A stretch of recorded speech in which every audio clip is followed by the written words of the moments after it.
Goed, hier het ons die laaste vraag is boek oor na die krediteure grootboek van Moss Winkels. So dit beteken, in hierdie geval het hulle nie Moss Winkels se transaksies vir ons gegee nie. Ons gaan dit nou moet uithaal uit alle joernale uit.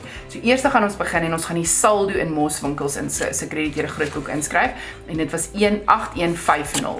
So ons gaan hierso skryf die eerste 2022 Julie die eerste, so ons begin altyd met die saldo in 'n krediteure grootboek of in 'n debiteure grootboek.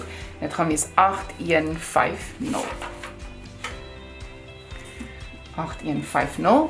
Okay, nou gaan ons na al ons joernale toe. Dan moet ons nou per datum kyk na die goedetjies, nê. So dit gaan nie noodwendig in die kontant ontvangste joernaal wees nie, stem julle saam, want daar is nie krediteure kontrole transaksies nie. Hier is wel ene in die KBJ, hier sit op die 12de, nê, wat dit 'n EFO betaling was. Kom ons kyk verder, daar's nie nou nog 'n Moss ene nie. Kom ons kyk by die D'je, ag die K'je. Dis nou by die verkeerde een. Kom ons kyk by die K'je, hier op die 5de is daar 'n faktuur en op die 7de is daar 'n debietnota en op die 23ste is daar ook 'n debietnota. So nou moet ons hierdie in volgorde organiseer. So die eerste transaksie wat ek hierso sien is die 5de by die krediteure joernaal. So die brondokument, onthou in die besonderhede van die krediteure grootboek skryf ons altyd die brondokument. Okay, en dan debiet maak dit minder en krediet maak dit meer. Onthou krediet is gewoonlik my K'je, so alle inskrywings van my K'je of enige fakture kom daarin.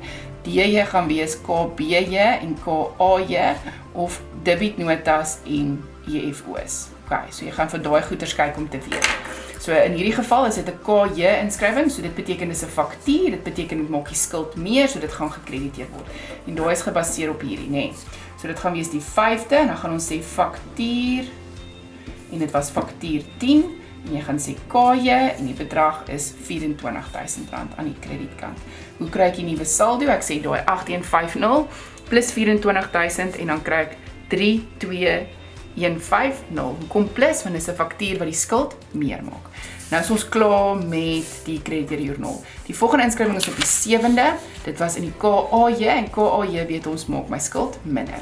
So dit was debietnota 36.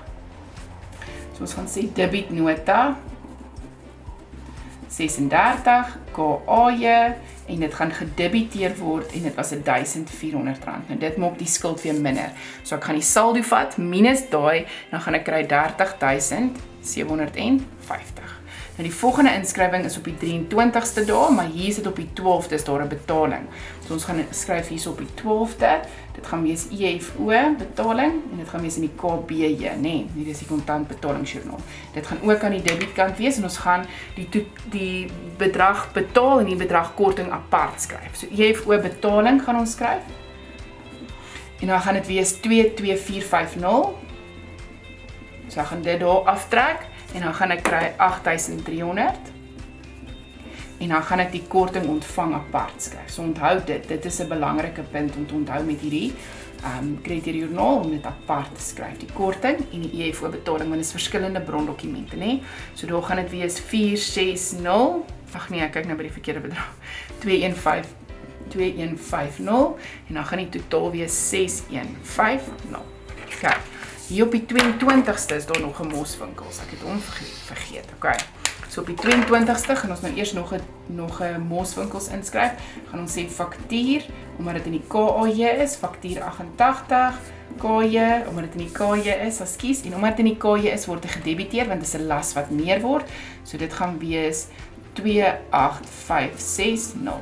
So dit gaan ek nou bytel by 6150 en dan kry ek 34710 en dan gaan ek nou na die laaste kredietnota toe, debietnota toe, wat op die 23ste was. Ons gaan sê debietnota 37 KAJ en hy word gedebiteer want hy maak die skuld minder 2856 en dit gaan afgetrek word by daai 34710 en dan gaan ek kry 31854. En dit is wat Moss Winkels ons aan die einde van die finansiële jaar skuld. Okay. Hoekom gaan dit nie ooreenstem met die algemene grootboek krediteure kontrole nie? Want hierdie is slegs een van die krediteure wat ons het. En om die krediteure totaal te kry, gaan dit moet ooreenstem met die krediteure lys, want daar's meer as een krediteur. So hier is net een krediteur se grootboek. OK. En dit is die einde van vraag 3, wat 'n lywige vraag.